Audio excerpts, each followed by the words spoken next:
Action. Bonjour, je m'appelle Francis Saint-Martin, je suis un collectionneur et un amateur de littérature américaine, de pulps en particulier, et je vais essayer de rendre justice à Jean-Yves Fréburger qui a monté une exposition sur les pulps dans la littérature de science-fiction et en particulier les pulps américains pour le festival Hypermonde de Mérignac des 2 et 3 octobre 2021. Pour des raisons indépendantes de sa volonté, Jean-Yves a été appelé ailleurs et ne peut pas faire le travail que je vais essayer de faire tout de suite à sa place. Son exposition, qui provient essentiellement de l'ensemble des collections qu'il a pu rassembler, est constituée en 3 parties différentes. La première concerne les robots à travers la littérature des pulps, tout à la fois la littérature véritablement, c'est-à-dire les textes, les nouvelles qui ont été publiées dans ces magazines américains à bon marché, qui ont proliféré au cours des années 30 jusqu'au milieu des années 50, et puis aussi par l'imaginaire pictoral que toutes ces histoires ont généré. Jean-Yves a classé les magazines les uns après les autres, pratiquement dans le sens de leur apparition dans les kiosques. Mais avant ces magazines, il a quand même fait un récapitulatif de ce qu'étaient les robots dans la littérature populaire. Et les tout premiers robots sont apparus à la fin du 19e siècle dans la littérature américaine dite de dime novels. C'était des publications de très bon marché, d'une pagination assez faible, dont l'origine se situe dans les journaux qui publiaient des romans, des textes relativement brefs, en plus de toute la matière journalistique. Et tous ces textes ont généré ensuite des éditions particulières sous forme de brochures destinées à des publics en général relativement jeunes ou du moins assez peu exigeants qualitativement sur le plan littéraire. Et au sein de cette littérature qui rassemblait beaucoup d'histoires de western, par exemple Buffalo Bill a été l'un des personnages majeurs de cette littérature, on a eu quand même droit à des histoires de science-fiction, et en particulier une série extrêmement célèbre à l'époque, qui était la série articulée autour d'un jeune homme, dont on voit ici un placard que Jean-Yves a préparé et qui nous l'expose. C'est Frank Reed Jr., c'est un jeune aventurier et dont pratiquement toutes les aventures sont basées sur des éléments conjecturaux. Et il se trouve que parmi ces éléments, il y a bien sûr la figure du robot qui apparaît. Et Jean-Yves a reproduit un certain nombre d'illustrations de couverture où l'on voit ces robots. Évidemment, à l'époque, ces robots sont relativement simples et ils sont à peu près tous basés sur un personnage réel, sur un robot réel qui a été fabriqué au milieu du 19e siècle, que l'on aperçoit ici. C'est un genre de robot mécanique qui fonctionne à la vapeur et qui était censé pouvoir tirer un fiacre en remplacement des chevaux qui d'ordinaire sont attachés à cette tâche. Ce robot, qui en réalité n'était qu'un automate qui n'a pas véritablement fonctionné, a marqué les imaginations et a fixé l'imaginaire de l'époque quant à l'apparence physique de ces êtres mécaniques. Et on voit bien que tous les robots de Frank Reed se réfèrent directement à cet homme robot mobile, disons, dont la principale fonction était de tirer des véhicules en remplacement des chevaux. Ces fascicules ont aussi été importés en Europe et on trouve une série de Frank Reed en Angleterre autour des années 1900 pendant une vingtaine de numéros. Et ça a été vraiment la première utilisation systématique du thème du robot dans la littérature populaire. Ensuite, Jean-Yves s'est attaché, puisque c'était le sujet de son exposition, les robots des pulps, Robotic Pulps, à décrire ce qu'était un pulp magazine de l'époque.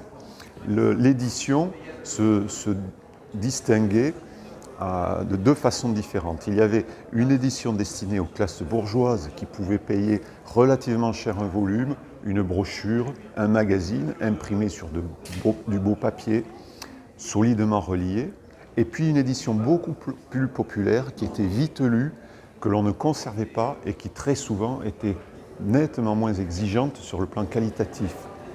Les pulps font partie de cette seconde catégorie. Ils étaient imprimés sur du très mauvais papier, du papier de bois, à peine raffiné, agrafé et broché dans une couverture légère qui, par contre, présentait l'avantage d'être très richement illustrée.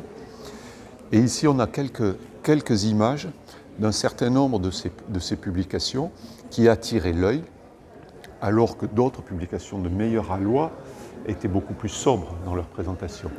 Mais les éditeurs considéraient que pour vendre cette littérature, il fallait vraiment qu'elle ait un attrait, et cet attrait se réalise au travers de ces couvertures très bariolées, avec des thèmes fantastiques.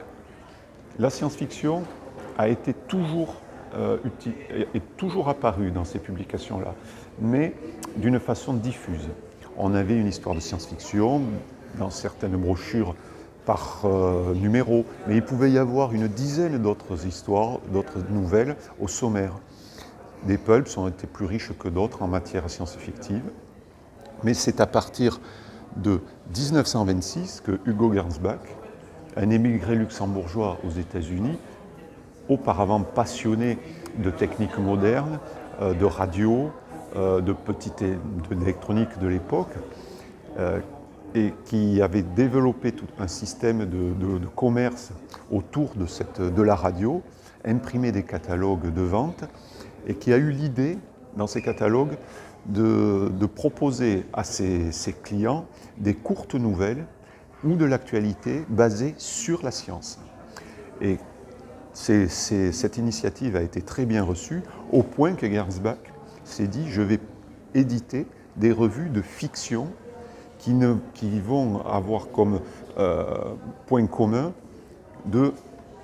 d'étudier ce que l'innovation technique pourra amener dans le futur. » La science-fiction était née, elle ne s'appelait pas encore comme ça à l'époque. Hugo Gernsback l'a nommée la science fiction, et il a publié en 1926, donc en avril, le premier numéro d'Amazing Stories, dont Jean-Yves Fréburger a réalisé un placard où l'on voit non pas le premier numéro, mais un certain nombre de couvertures où, puisque c'est le thème de l'exposition, on peut apercevoir des robots. Et dans Amazing Stories, hormis les robots un peu qui fonctionnaient à la vapeur comme ceux de Frank Reed qu'on a vus, on peut en trouver, mais on va trouver une espèce de robot assez caractéristique qui fera l'objet d'un genre de feuilleton, en réalité une succession de nouvelles, et ce sont les Oroms.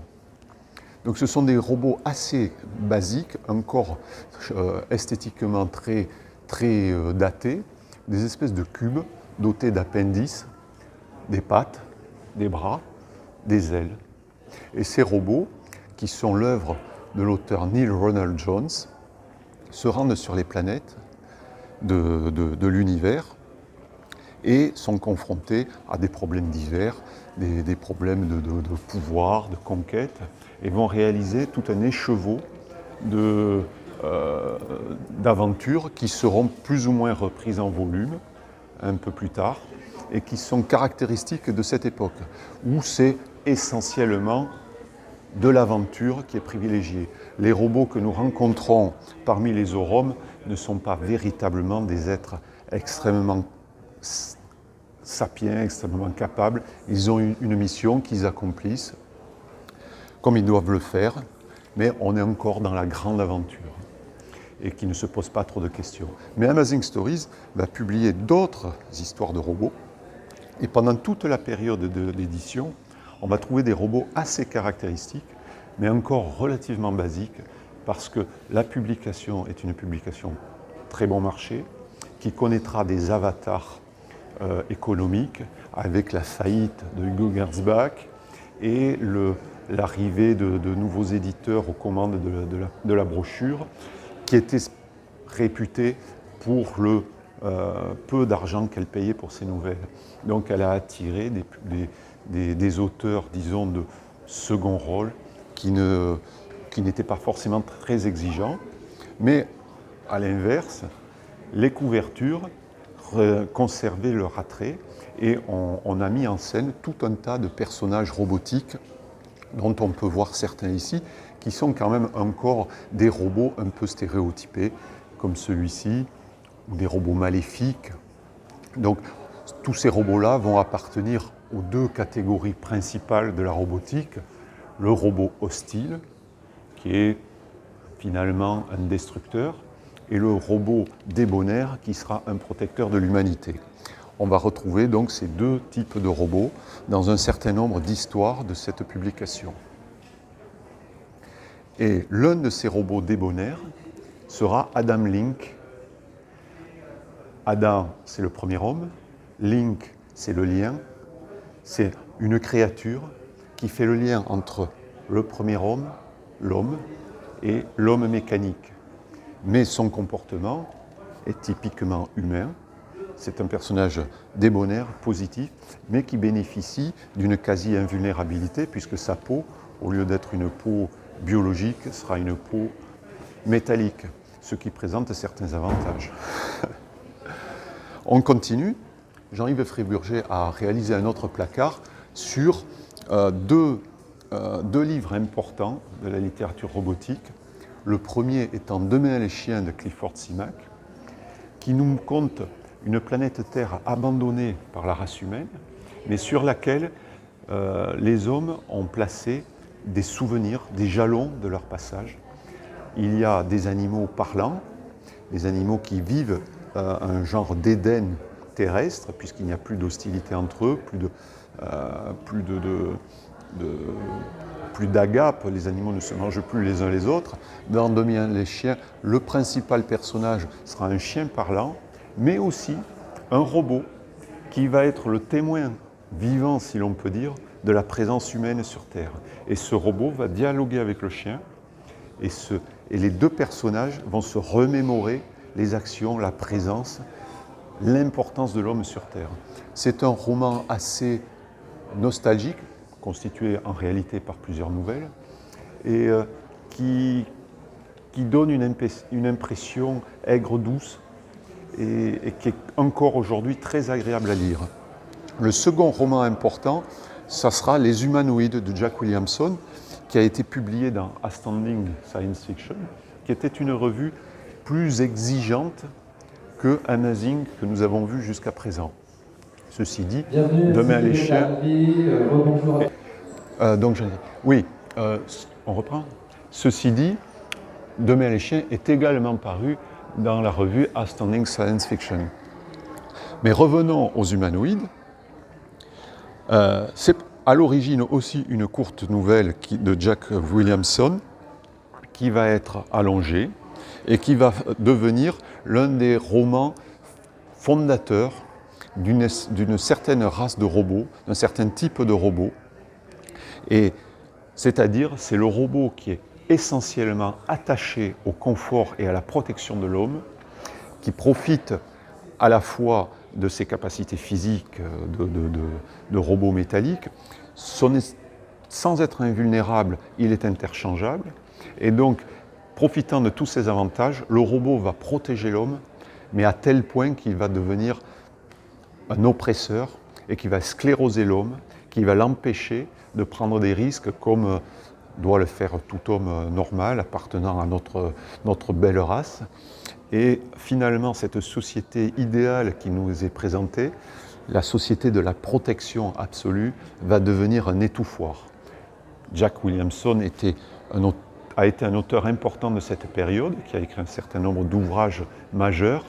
Et dans cet ouvrage-là, il a touché du doigt ce qui était en fait le rôle de l'homme, ce que l'homme peut devoir à la nature et quel est son rôle dans la nature. L'homme ne doit-il pas côtoyer le danger pour se révéler lui-même? Il semblerait que oui, ça soit la réponse de Williamson. Un peu plus tard, après ce genre de littérature qui finalement paraît être un peu simple, on s'est rendu compte, et toujours chez Outstanding, sous l'égide du rédacteur en chef qui s'appelait John Campbell Jr., qu'on pouvait développer cette idée, et en particulier l'idée robotique. C'est-à-dire que le robot, jusqu'à présent, était ou bénéfique ou méchant. Mais c'est une créature humaine. Donc l'humain peut lui imposer des règles.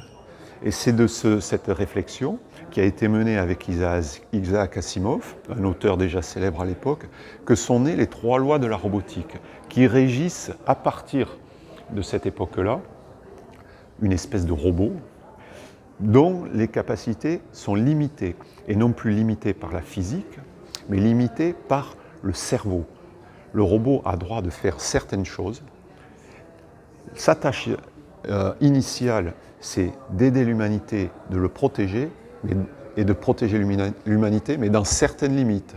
Donc les 3 lois de la robotique d'Asimov sont ici, sur ce placard. On peut les lire facilement, et elles sont présentées successivement et font référence l'une à l'autre. Donc si un robot ne peut pas porter atteinte à un être humain, ni en restant passif permettre qu'un être humain soit exposé au danger, il doit malgré tout obéir à l'être humain. Mais il est bien évident que son obéissance ne doit pas mettre en jeu les commandements de la première règle, et ainsi de suite. Ceci va aboutir à toute une littérature d'énigmes où le jeu d'Isaac Asimov sera de trouver des situations périlleuses où apparemment le robot a enfreint l'une ou l'autre de ces règles, mais le jeu de l'auteur sera de nous prouver qu'il l'a fait avec une raison logique et qu'il a été placé dans une telle situation qu'il était obligé de jouer avec ces règles-là. Ces lois ont eu une importance auprès des lecteurs qui ont apprécié ce système d'énigmes, ce système de jeu policier, mais au niveau de l'histoire robotique dans la littérature de science-fiction, elles n'ont finalement atteint leur valeur actuelle que relativement tardivement, quand un genre de consensus s'est fait auprès des auteurs pour s'imposer ce genre de règles chaque fois qu'ils mettaient en scène des robots. Encore que de nombreuses exceptions ont existé. Donc, nous revenons à Amazing Stories avec un florilège de belles couvertures, dont certaines sont dues à, celle-ci en particulier est due à Frank Herpol, un auteur important des débuts de la science-fiction dans les pulps, qui a été un ami et le collaborateur perpétuel de Hugo Gernsback. Mais nous allons voir un peu plus loin un placard qui lui sera intégralement consacré. Alors le robot a été utilisé à toutes les époques de l'existence de ce pulp, puisque désormais le robot est un élément inséparable de la science-fiction moderne.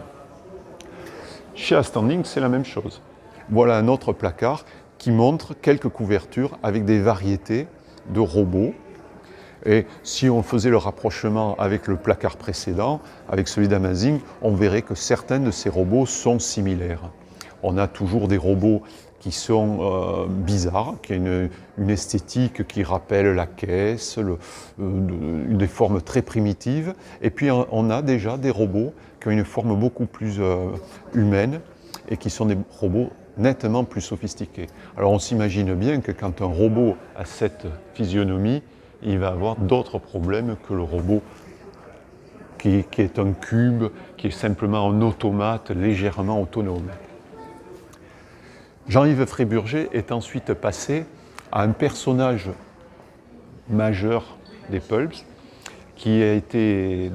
dont la plupart des aventures se sont déroulées dans ce qu'on appelle les single character pulps, c'est-à-dire des magazines consacrés à un seul personnage, un seul héros.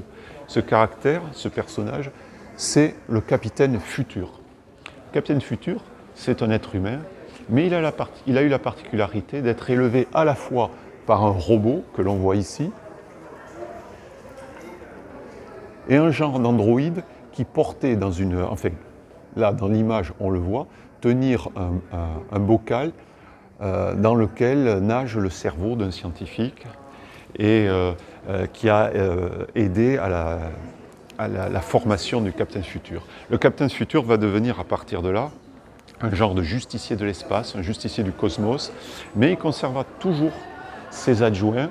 Il vit sur une planète retirée, dans la clandestinité, et il sera toujours aidé par ces deux personnages. Évidemment, dans ce cas-là, le robot est un personnage bénéfique, et c'est même un personnage formateur.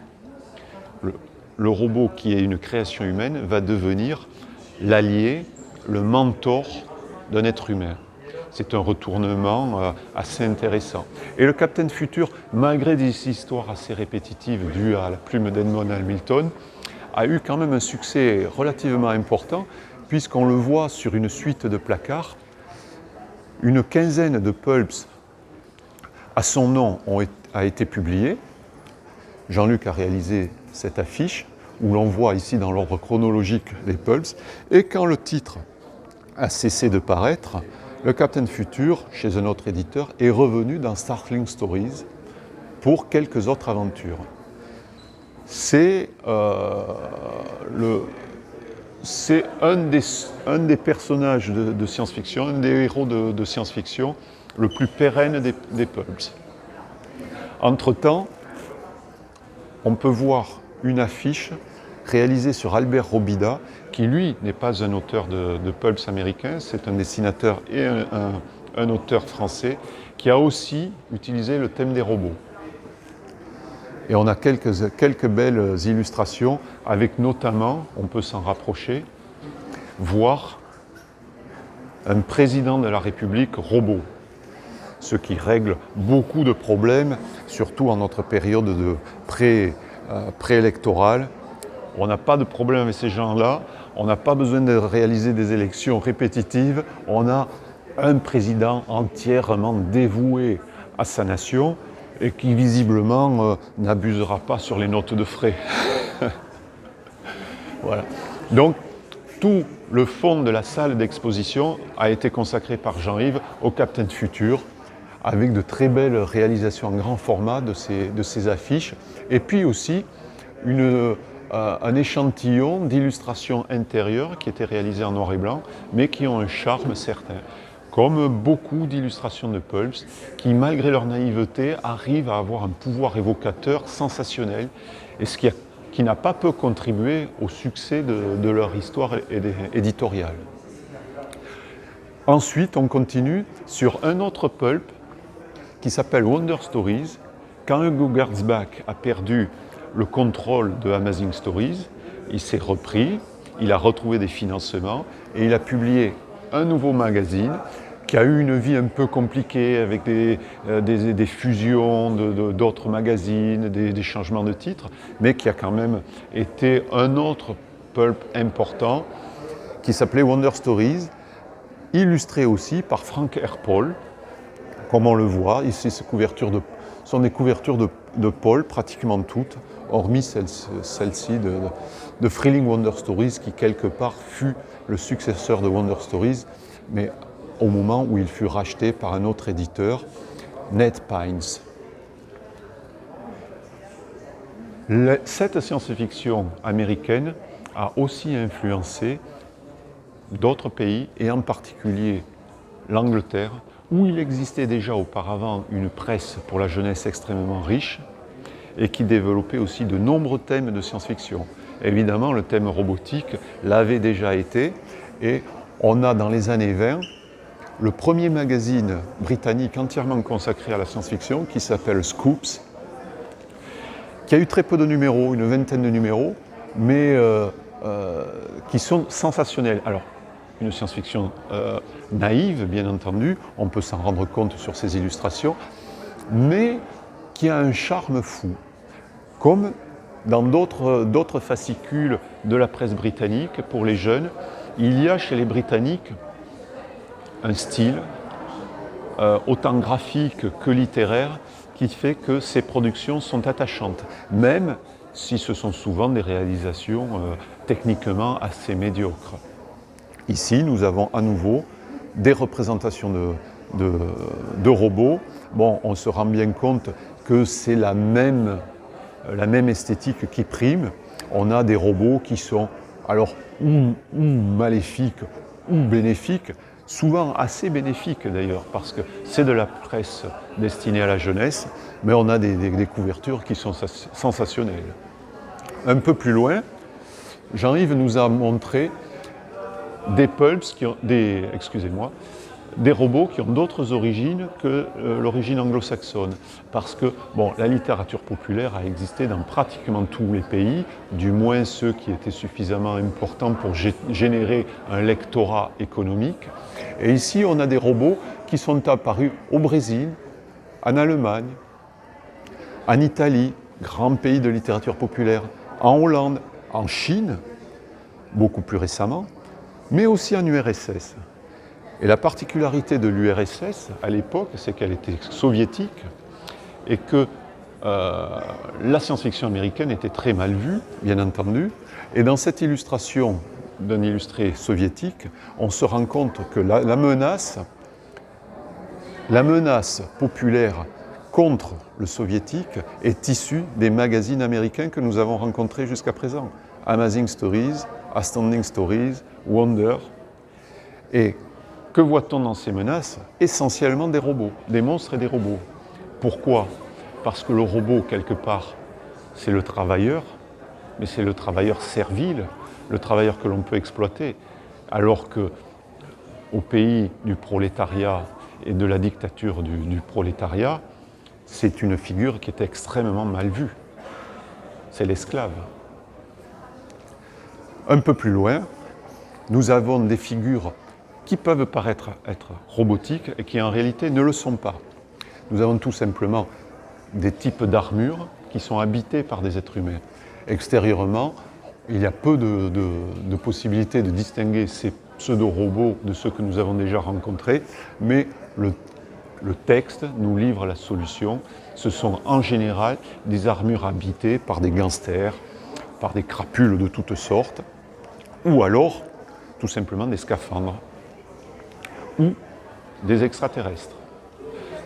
Toutes ces images nous font penser aux robots, mais ils n'en sont pas. Toujours plus loin, on a une autre variété d'automates, ou de pseudo-automates, qui sont les marionnettes. Et on voit que ça a été aussi un thème assez prolifique au sein des peintres de couverture de pulps, avec des fois des illustrations assez sensationnelles. Et là, on n'a pas l'impression que ce sont des marionnettes, ça ressemble beaucoup à des marionnettes autonomes, mais ce sont quand même des jouets, et on a des couvertures très évocatrices. Ici, dans Weird Tales, on a des marionnettes qui visiblement sont les jouets du diable. Le Spider, qui était un des pulps les plus étranges qui furent, avec une violence extrême, une autoflagellation du personnage principal. On a aussi des thèmes robotiques. Et en général, ces robots sont des créatures assez stupides qui sont dirigées par des malfaiteurs, ou alors les malfaiteurs eux-mêmes revêtus d'armure. La littérature de pulps a disparu physiquement, parce que les pulps, à partir du milieu des années 50, ne sont plus restés un domaine économique viable. Ils étaient peu coûteux, encombrants, rapportaient peu de choses aux marchands de journaux, et ils ont été remplacés par ce qu'on appelait les digests, c'est-à-dire des magazines d'un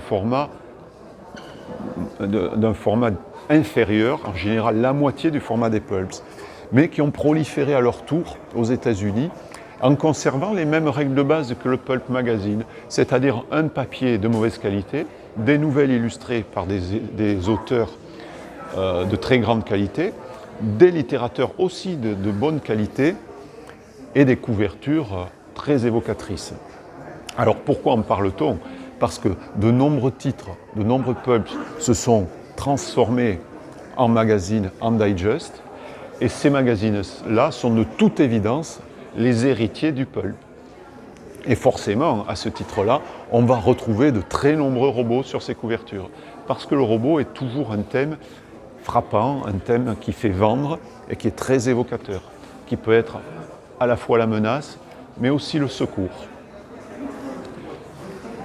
À un niveau supérieur, Jean-Yves a réalisé de très très grandes reproductions de certaines des couvertures qui sont saisissantes de dynamisme et de prouesse technique.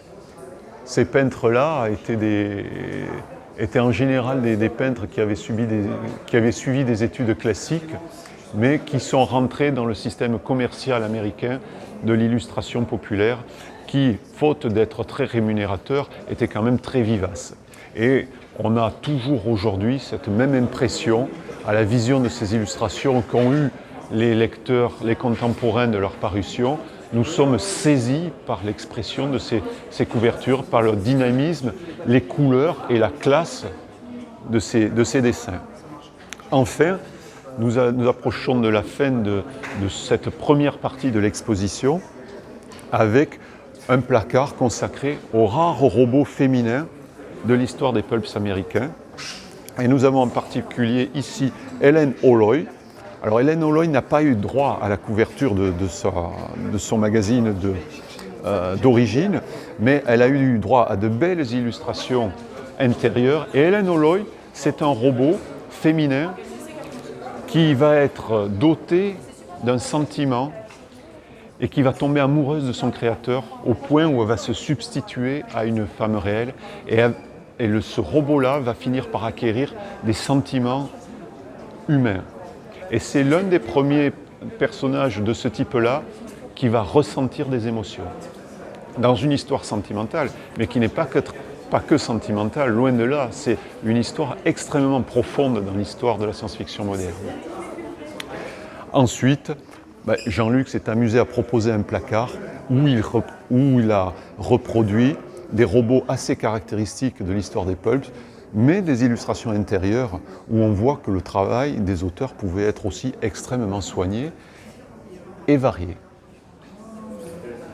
Voilà, ce parcours de la salle d'exposition termine la première partie du travail de Jean-Yves, qui concernait, comme je l'ai dit au début de mon allocution, les robots dans les pulps, tout en rapportant des éléments historiques quant à la création de ces magazines. Nous allons aborder maintenant la seconde partie du travail de Jean-Yves, qui va délaisser en partie les pulps pour aborder le domaine robotique dans les autres publications et en particulier remonter dans le temps pour essayer de trouver... Donc Jean-Yves va remonter le temps pour essayer de retrouver les origines de la race robotique et en particulier en allant au plus loin possible dans notre culture, c'est-à-dire pendant l'Antiquité. L'Antiquité n'a pas été prolixe de robots puisqu'on envisageait assez difficilement des êtres entièrement métalliques, un corps qu'il y a nu, on se souvient du colosse de Rhodes, mais qui n'était pas animé. Par contre, l'Antiquité a animé des créatures qui pouvaient être faites d'autres matières, d'alliage, de pierre, d'ivoire, voire d'os.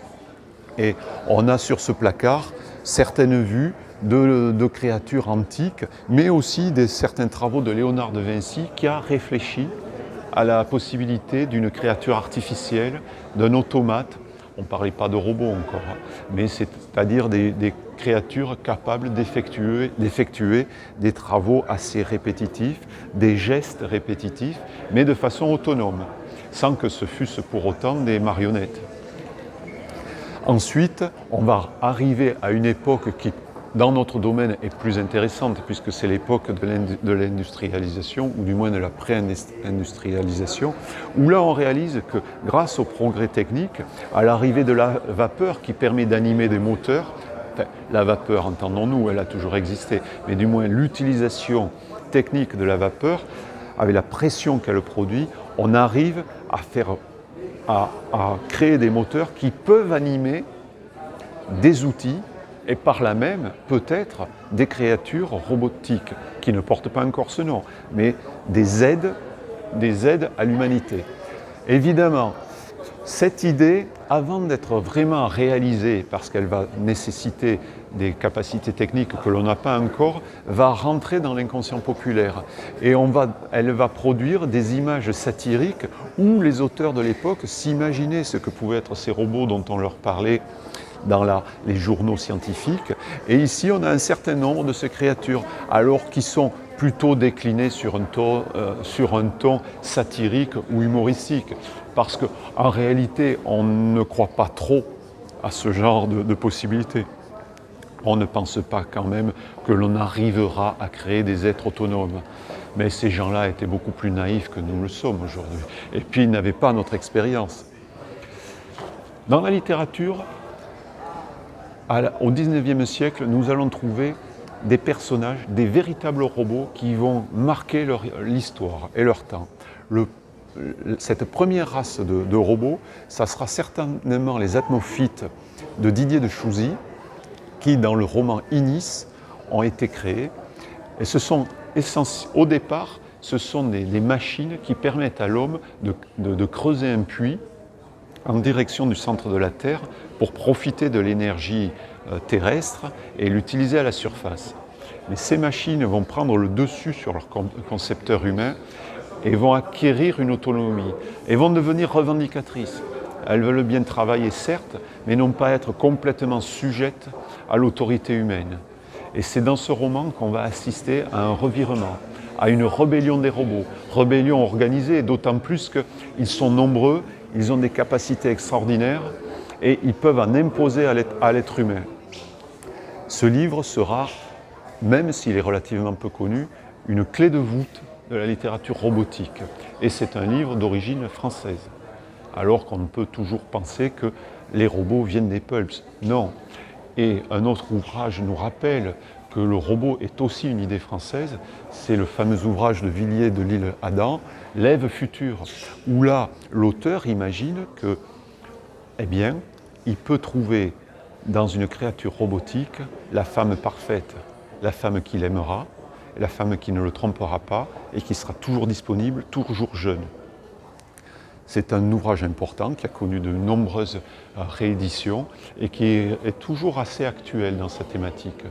Comme l'est quelque part, même si c'est un ouvrage beaucoup plus modeste, le second livre dont Jean-Yves parle sur ce placard, c'est Le secret de ne jamais mourir d'Alex Pasquier, qui est un auteur belge qui a inauguré la première collection moderne de science-fiction dans le monde francophone, dont on voit ici la couverture. Hélas, cette collection n'a eu qu'un seul volume.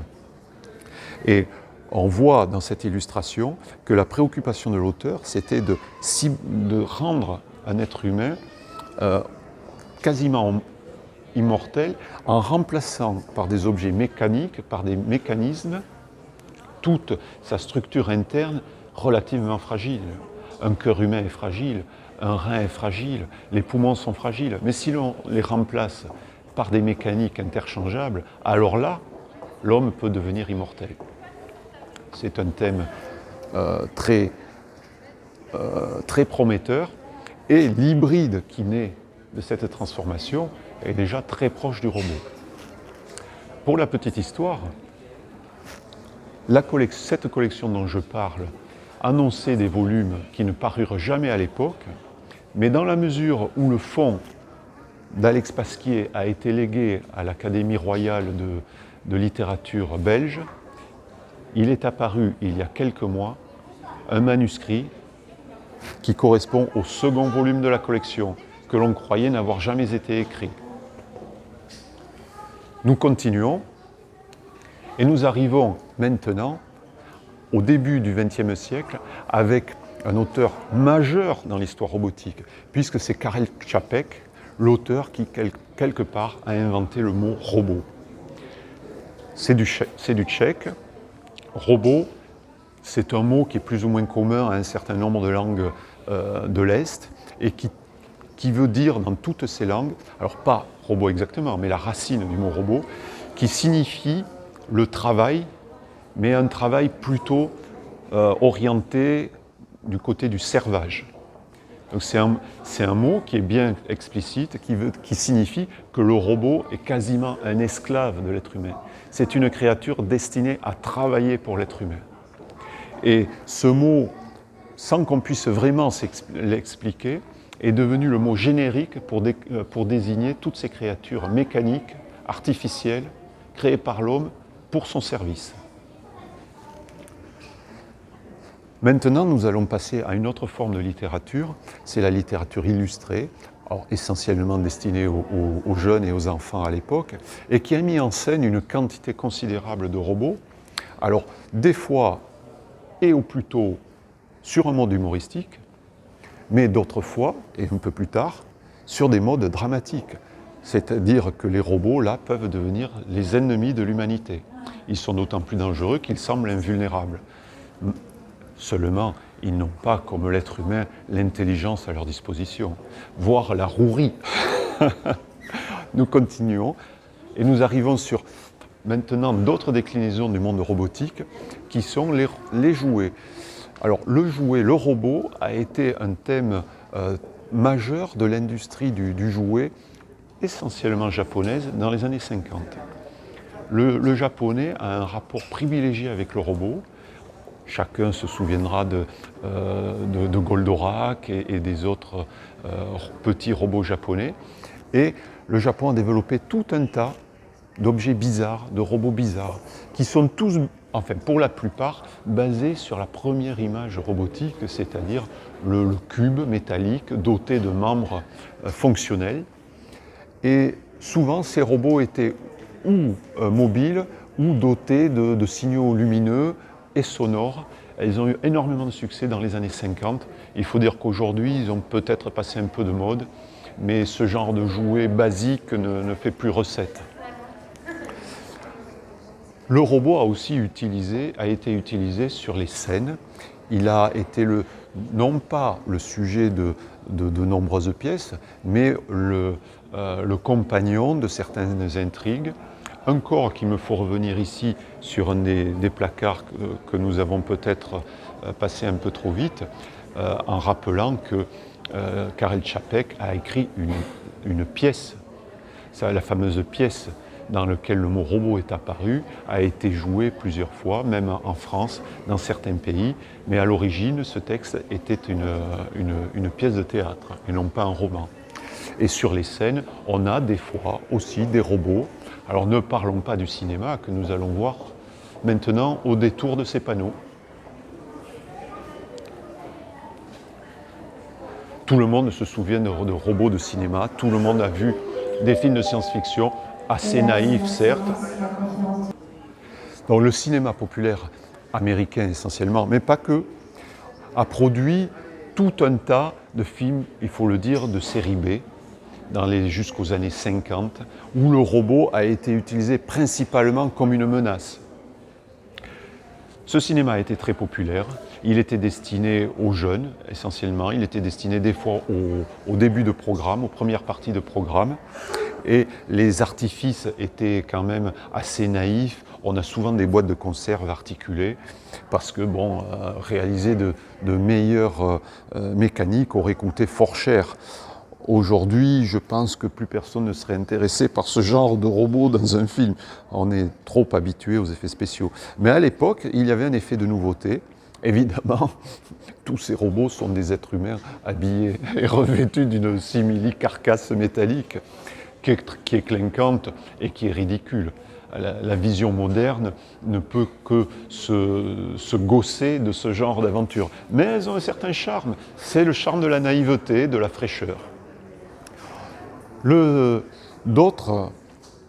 a d'autres robots, mais à ce moment qui n'ont pas été utilisés dans le cinéma, c'est-à-dire qu'à une certaine époque, où les loisirs, où le génie individuel s'est décidé à créer de véritables robots. Évidemment, toutes les tentatives ont été vouées à l'échec. Personne n'a fait un véritable robot fonctionnant, autonome. Il n'empêche que de nombreux individus ont fabriqué des robots, les ont présentés comme tels, prétendant que ça serait la forme du futur, que ça serait les créatures qui peut-être nous remplaceraient. Elles n'ont pas eu de postérité, mais elles ont eu une certaine popularité, comme on peut le voir sur ce placard. Certaines ont même fait la couverture, mais certainement plus racoleuse que réaliste, de certaines revues véritablement techniques ou scientifiques. Ici, on a un panneau qui montre un sérial mettant en scène Harry Houdini dans Le Maître du Mystère, Houdini s'était fait fort de débusquer tous les charlatanismes dans ce genre de manifestation. Comment dire, je perds mes mots, le charlatanisme des médiums, des psychagogues, et ainsi de suite, des fantômes. Et il prétendait, et il l'a toujours prouvé, qu'il pouvait démonter toutes les structures qui étaient organisées autour de la magie ou des sciences occultes. Dans ce sérial, il va démontrer que les robots ne sont pas des robots, mais que ce sont en fait des gangsters revêtus d'armure. C'est un sérial qui vaut surtout pour ses affiches, mais assez peu pour la qualité pour sa qualité intrinsèque. Cela date, ceci dit, de l'époque du muet. C'est donc un document historique assez fascinant sur cette période du cinéma. On a ici d'autres robots qui sont apparus au cinéma dans une période antique. On a le fameux robot du magicien d'Oz, qui lui est un véritable robot. C'est un robot de fiction, bien sûr, mais c'est un robot complètement autonome, doué de raison, même de facétie, et qui sera utilisé assez longtemps au cinéma. Là, on a un robot allemand dans Le Maître du Monde, un film de 1934. On a d'autres robots ici, mais qui sont plus récents, qui datent des années 50, où le robot va prendre une autre ampleur que celle qu'on a vue dans ces films d'action populaires des décennies précédentes. Les deux plus célèbres, comme Jean-Yves nous le montre, sont le robot de Le jour où la Terre s'arrêta, qui est un robot protecteur, qui assure la sécurité de l'être humanoïde qui l'accompagne. Et ensuite, on a le robot de Planète Interdite qui lui a fait école, parce que peut-être par son esthétique, par sa présence dans le film, va engendrer toute une série de continuateurs, peu au cinéma, mais surtout dans l'illustration populaire. Robbie le robot va marquer les imaginations. Le film valant ce qu'il vaut, c'est-à-dire aujourd'hui, qui nécessite un regard indulgent.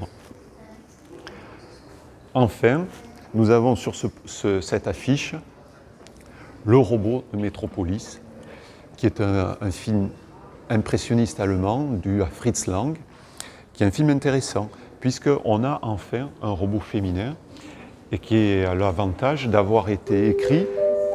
L'avantage de Métropolis, c'est que le réalisateur a travaillé sur l'œuvre de sa propre épouse, Thea von Arbour, qui a écrit Métropolis, qui a aussi écrit La première femme dans la Lune.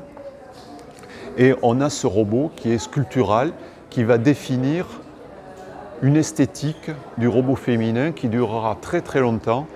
Et la création en particulier de la robote dans le film est très bien rendue, avec des cercles lumineux qui descendent le long de son corps. Il y a à la fois une création mécanoïde, c'est un robot en métal, mais ces cercles lui donnent la vitalité et on a l'impression que cette vapeur lui donne une âme.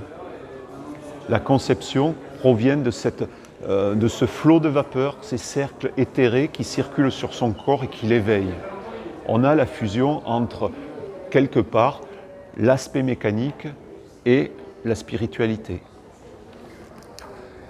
Nous allons terminer cette étape de la seconde partie du travail de Jean-Yves avec un rappel d'un robot créé par Régis Messac dans le Miroir flexible, qui est alors c'est un ouvrage assez peu connu de Régis Messac, mais qui signifie que les Français ne se sont pas désintéressés de la mécanique robotique après l'irruption des robots que nous avons vus dans les pulps, la mainmise du cinéma américain et ainsi de suite. Les auteurs français ont gardé leur autonomie, leur intelligence et leur imagination. Enfin, nous allons aborder la troisième partie du travail de Jean-Yves, qui consiste tout simplement en une rangée d'étagères, d'expositions, où nous allons enfin voir ce qui fait le sujet de cette exposition et que nous n'avons vu qu'en reproduction ou en citation jusqu'à présent, c'est-à-dire les véritables magazines d'où sont issus tous ces pulps, tous ces robots, excusez-moi. Et là, nous avons donc des magazines dont les couvertures représentent des robots. Ce format-là, c'était le format standard des pulps. Il en existe d'un format un peu plus grand. Et on peut certainement voir sur les images, ici on a un digest, on peut voir que ce sont des publications très fragiles dont les côtés n'étaient pas massicotés. La couverture était plus grande que les cahiers, ce qui les rendait d'une fragilité extrême. Et aujourd'hui, on a rarement la chance de posséder des magazines en excellent état. À l'étage supérieur de cette vitrine, nous avons un travail de Frank Kelly Freas, qui était un auteur de couverture et d'illustration de pulps, réalisé pour le groupe Queen, pour son disque appelé Innuendo. Et cette imagerie a fait beaucoup aussi pour la perpétuation du souvenir des pulps dans la mémoire collective. La seconde vitrine présente elle aussi des pulps, donc Amazing Stories, que nous avons largement cité, et avec des robots toujours, puisque c'est le thème du jour, Astounding Science Fiction, et puis ici, des publications françaises où des robots sont mis en vedette aussi sur la couverture. La plupart de ces robots sont des êtres hostiles, comme l'est aussi le géant de métal dans Weird Tales, qui n'était pas un pulp de science-fiction, mais un pulp fantastique. Là, ce sont des ouvrages récents qui rappellent ce qu'a été l'époque des pulps de cette littérature populaire révolue aujourd'hui. La vitrine suivante montre d'autres objets et des pulps physiques, des robots physiques, des jouets. Il y en a un certain nombre. Tous ces objets proviennent de la collection de Jean-Yves, des jeux, quelques magazines de plus, des robots illustrés par René Brantôme pour la collection du Fleuve Noir Anticipation, dans les premiers numéros, Territoire Robot. Ici, la publication de la fameuse pièce de Karel Čapek, Roer, le supplément et la revue d'origine, qui ne sont pas des pièces extrêmement faciles à dégoter. La troisième vitrine montre d'autres magazines. Alors, on a encore des Amazing Stories au second niveau et des Astounding, mais on a des Wonders, on a des Thrilling Wonders. On a en bas ce qu'on appelle le format bedsheet, c'est-à-dire un format plus grand que les pulps traditionnels, qui correspond à peu près aux origines des publications de Gernsback. Les premières années des pulps de Gernsback sont en grand format. Donc, on a Amazing Stories, on va avoir un O, et puis tous les dérivés de Gernsback, Air Wonder Stories, tous les trimestriels d'Amazing Stories, ainsi de suite. Ensuite, le format sera régularisé en plus petit. Cette nouvelle vitrine nous propose d'autres objets, des robots. On a le robot féminin de Metropolis, alors en volume, en 3D, en illustration en 2D. Et ici, on a Robbie le robot de Planète Interdite, que l'on voit reproduit ici sur l'ouvrage même de Stuart, de Williamson, et à côté, emprunté par Brantôme pour cet ouvrage de B.R. Bruce, La planète glacée. On voit bien que c'est exactement le même robot qui a fait recette. Comme ici, on peut se rendre compte sur cette couverture de Wonder Stories que peut-être les Daleks de Doctor Who ont été inspirés. Mais nous n'en dirons pas plus. Nous ne nous engagerons pas. D'autres robots. Ici, on a le robot que l'on a vu tout à l'heure, le jour où la planète s'arrêta. Et plus bas, un corps des robots, dont certains en couverture de fiction, dans des montages photographiques. La vitrine qui se trouve contre le mur présente d'autres magazines. Elle est consacrée au Captain Futur, sur la partie gauche, et on voit qu'en ce moment, une traduction française de Captain Futur est faite aux éditions du Bélial, et donc on aura très prochainement disponible la totalité de ces aventures. Le robot de Startling Stories a été repris sur la couverture de ce France Dimanche de 1952 quand les Français ne savaient pas encore ce qu'était la science-fiction et que l'on commençait à leur dire « Français, étonnez-vous, il se passe quelque chose de l'autre côté de l'Atlantique, ça s'appelle science-fiction, c'est étrange, c'est étonnant, c'est le futur ».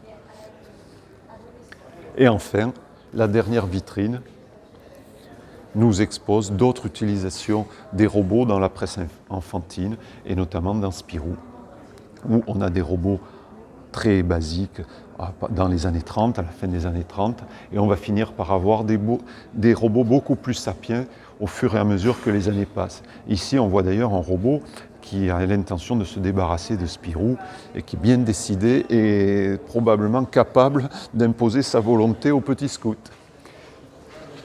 Eh bien, je crois que je vous ai présenté l'essentiel du travail de Jean-Yves et je n'ai qu'un regret, si j'ai pu lui rendre hommage, c'est que vous n'ayez peut-être pas vu vous-même, par vos yeux, cette exposition qui méritait le détour.